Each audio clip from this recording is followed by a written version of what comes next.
Hey DC, Yes? do the worm for food.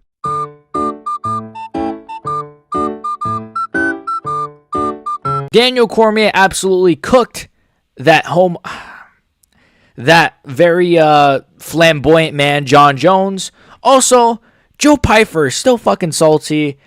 And this big rumored fight, MVP versus Jared Cannonier, is apparently in the works.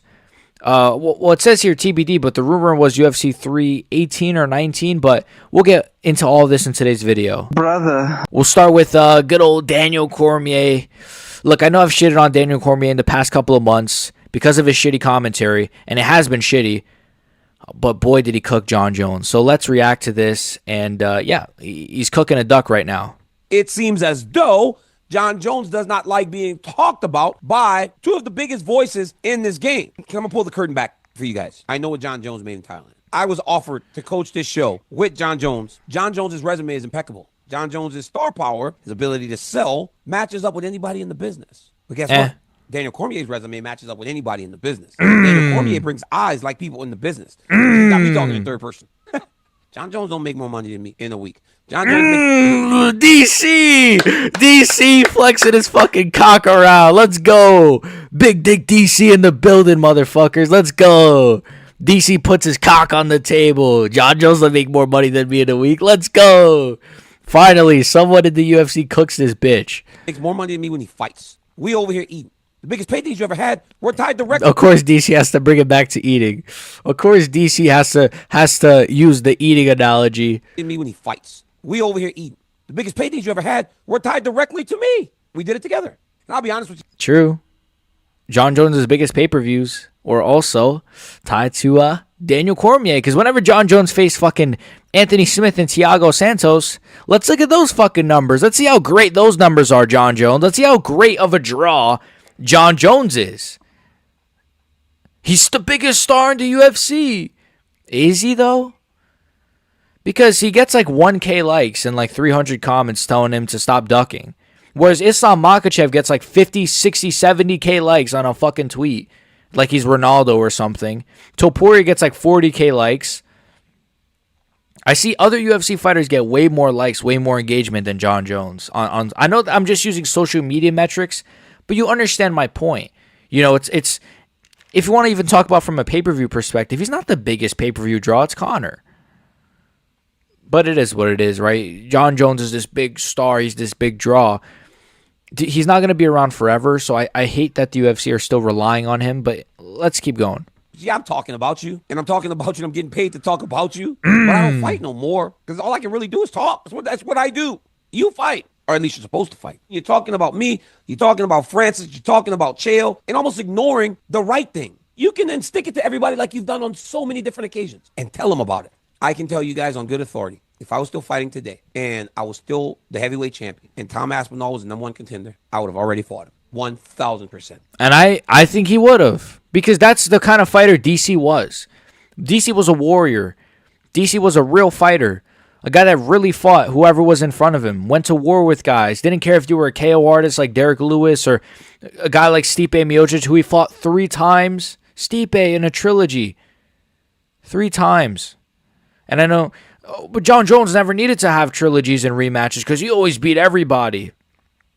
Except Dominic Reyes. But still, it doesn't matter.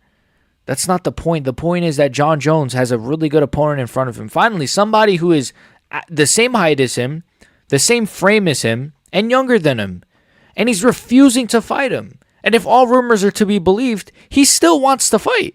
That's the rumor. He actually still wants to fight. It's just not him. Yeah, I still want to fight, just not Tom Aspinall. Why do you think the UFC are so pissed? Why do you think Dana White the other day said what he was saying? Oh, Tom's the guy and shit. Because he doesn't even want to put the idea out there that there might be another option for John. They're trying to corner John right now. Now, look, we know John Jones, he likes to be in the corner. Maybe not as much as Ian Gary. Maybe not as much as fucking some of these other cucks. But he likes to be in the corner. But the UFC are really cornering him right now. And they're really trying to force him to make a decision.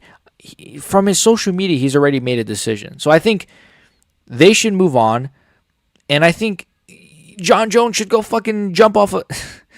he should go He should go have a happy retirement. Let me say that. I don't want to say anything that will get me banned off of here. He should go have a very lovely retirement. Because people are fed up, man. The fans are fed up. Fucking DC. DC doesn't do shit like this. You know it's bad when Daniel Cormier is going on his show talking shit. DC has chose to ignore all beef, all arguments for a while. For forever, really. Since he's quit fighting. I know he's got into like a couple of back and forths with some fighters and stuff, but nothing like crazy. For him to like put his cock on the table and just roast Jon Jones like this for a minute and a half straight, people are fed up, man. Bisping has said they need to strip Jon. People, your own workers, your own employees are fed up, bro. Fucking Volkov, the heavyweight division is pissed. Knowing how dangerous, it would have done nothing but excite me. I mean, this dude, Jon Jones, still talking. Come on. That's crazy. It would have done nothing but excite him. But Jon Jones is a bitch. You have to understand, Jon Jones most likely, I don't know what his relationship with his dad was like, but we can kind of guess what his dad probably did to him. Let's be honest. Or his brothers. His dad or his brothers. Because his brothers are not right in the head. At least one of them. Look up Chandler Jones. And there's a whole rabbit hole you guys can go down. If you guys are bored on a 12 a.m., you know, your gooning session just finished, look up Chandler Jones. And just watch all videos on this guy. He's worse than Jon mentally. At least publicly. We don't know how bad Jon is behind closed doors because we just heard that story recently about him oil checking some fucking worker, which I did a whole video on. But my point is, this guy Jon Jones is not right in the head. He probably had a terrible upbringing. He probably has a small penis. And his wife hates him. And his children probably hate him too. So, he's a bitch. I don't know what else. I don't even know what the point of me saying this was. But he's a bitch is what I'm trying to say. And he would never fight Tom Aspinall. He's a coward. He doesn't have a warrior's mindset. Yes, he does, bro. He fought Rampage Jackson, bro. He fought Lyoto Machida, bro. Middleweights. He fought little middleweight midgets, bro. Old man middleweight midgets. But when Ngannou came along, didn't fight him. When Aspinall came along, didn't fight him. I'm sick of this. I'm really sick of this. I'm not going to glaze this guy. I've never glazed Jon Jones. I've always hated Jon Jones, but I'm not going to hear the glaze for this guy. I'm not going to hear, oh, but he is really the GOAT. No, he's not.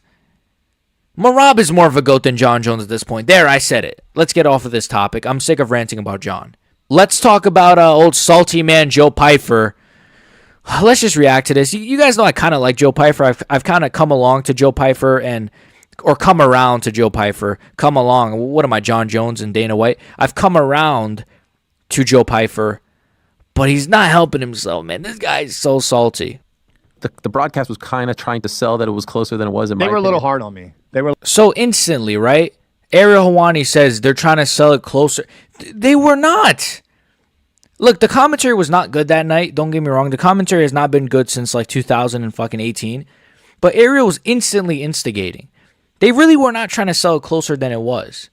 They were just saying what all the fans were saying. Like, for once, the commentary was being honest. And they were saying, like, you know, Joe Pyfer, he's got to evolve. Because in that performance, I thought it was kind of an ass performance from Joe Pyfer. To be honest with you. Singular shots, no combinations, not really improving, didn't really leave the first gear. So for Ariel to just instigate right away is just typical Worm, though we know this. a little hard on. Yeah, did you feel? Yeah, Joe Rogan, and it was a little hard on me. Which Like is what? What did he say? That I just think He really wasn't that hard on Joe Pyfer. And it's funny because I think Joe Pyfer does come from another sport. He might not. I'm not sure. But he should be used to criticism. Coaches criticize you. I'm sure his coaches criticize him. Or maybe they don't, and that's the problem. Maybe his coaches don't say anything. Maybe this is why. Because he gets salty at them. He throws salt in their eyes. He's like the Salt Bay guy. the expectation is set so high for Yeah. me that if I don't get a devastating finish, then everybody That's not the point, Joe. You didn't even leave the second gear. At the very least, we want to see more progress than what you showed. We want to say, oh, Joe Pyfer's really been working on his combos. He's been at least or maybe if Joe Pyfer used a little bit of wrestling, I would have been more impressed. It was just a great first round. Second round, it was just like he froze almost. He won the second round like comfortably, but it was still like he slowed down a bit. He was looking for that KO. And then the third round, he lost. He lost the third round to Kelvin Gastelum. And I believe if there were 5 rounds, he would have lost the whole fight. I truly believe that. Same as the Hermanson fight. starts being like, oh, if he wants to fight to higher competition, he's got to do this, he's got to do that. It's like, bro, Abus Magomedov just fought Michelle Pereira when he was 2-2 in the UFC, and now he's ranked number 11. Yeah, Abu Smagomedov didn't have Dana White saying, act like Joe Pyfer, be Joe Pyfer. He didn't have highlight finishes before the UFC. Well, he might have, but like on the Contender Series. Then he gets signed. Then he has these finishes the way you had. It's different. Of course you're going to have more hype. No one cares about Abu Smagomedov, bro. Who cares about him? Like, you could go from being unranked and 27 is what he was or something like that to number 11 in one fight. Like, I'll get the better competition. Relax. Like, Yeah. So, yeah, I don't know. I think they were a little bit... It's not about you getting better competition, salty man. It's about you improving. As your competition gets better, your performances should get better. Obviously, his performances are going to be less impressive because his comp is getting harder, but he should be able to fight up to his comp. The same way Joshua Van is getting better and better. The same way he just brutalized Bruno Silva in his best performance. His first ranked opponent, and he destroys him. You know, I'm worried he's going to have a fraud check the same way Bo Nickel did, honestly. The way he's talking. I don't even want to say unfair because I don't give a fuck, but it's just I think they were a little bit unfair as far as... He says he doesn't give a F, but then he talks about it for an entire minute. I know Ariel instigated it. Typical Ariel, but still. Like the reality of the fight. Like it was not a close fight. Yeah. I was never in danger. I was never in danger, got pieced up in the third. Salty man is back. It is what it is. At least he's embracing it. I saw a video of him saying, yeah, you know, guys, I am salty. I am body cam Pyfer. So it seems like he's embracing the salt. But let's end with this fight. This is a great fight. This is a phenomenal fight. Let me scroll down a little bit. This is a phenomenal fight. Jared Cannonier versus MVP Michael Venom Page. I think this is a fantastic fight. And I think this will be on... The rumor I read was that it's going to be on 319. I low-key wish it was on 318 because that card has nothing right now. But still, it is what it is. This is a fantastic fight. You know, I would still like to see MVP at welterweight because I think there's a lot of strikers that I want to see him face, like a JDM, Carlos Prates, Wonder Boy. There's better names for him down there. But I think at middleweight, he's going to have more success. You know, the lighter man's skill. He'll have more strength up there. He'll be less drained. That might help against the tougher competition the higher he gets ranked. He's going to get number 7 ranked Jared Cannonier, which is kind of crazy because if he wins this fight, and I think he is going to win this fight, by the way, but if he wins this fight, he's going to be looking at the top 5 of middleweight, which is kind of crazy to say. So, I don't know, man. MVP Jared Cannonier, I think it's a sick fight, honestly. It's a pay-per-view worthy fight, honestly. I keep saying honestly for some reason, but it's a great fight. It's a really great fight. It's a little bit random. It's a little bit like a lot of the matchups this year have felt very random. Like Peter Yan versus Marcus McGee. Who was the other one they booked recently? Was it Gabriel Bonfim versus Stephen Thompson? Just random fights, right? I understand some people are unavailable. Some people are injured. Some people are just turning down fights probably. I get it. So it is what it is. I do really love this fight. I'm picking Michael Venom Page, but I wouldn't be surprised if Jared Cannonier... I wouldn't be surprised if he has success, and I think if it was a 5-rounder, which it's not going to be, because obviously it's a... Unless maybe it was a co-main event, but I don't think it's going to be a co-main event. If it was a 5-rounder... you know what's actually... If they put it on the Hamzat versus Dricus card, and MVP wins, I could see the UFC trying to make MVP versus the winner of that fight, you know. Now that I'm thinking about it. So I think it probably will end up on that card, and it kind of does make sense. Especially if someone pulls out, then you could do like an MVP Dricus if Hamzat were to pull out, or if whatever the case may be.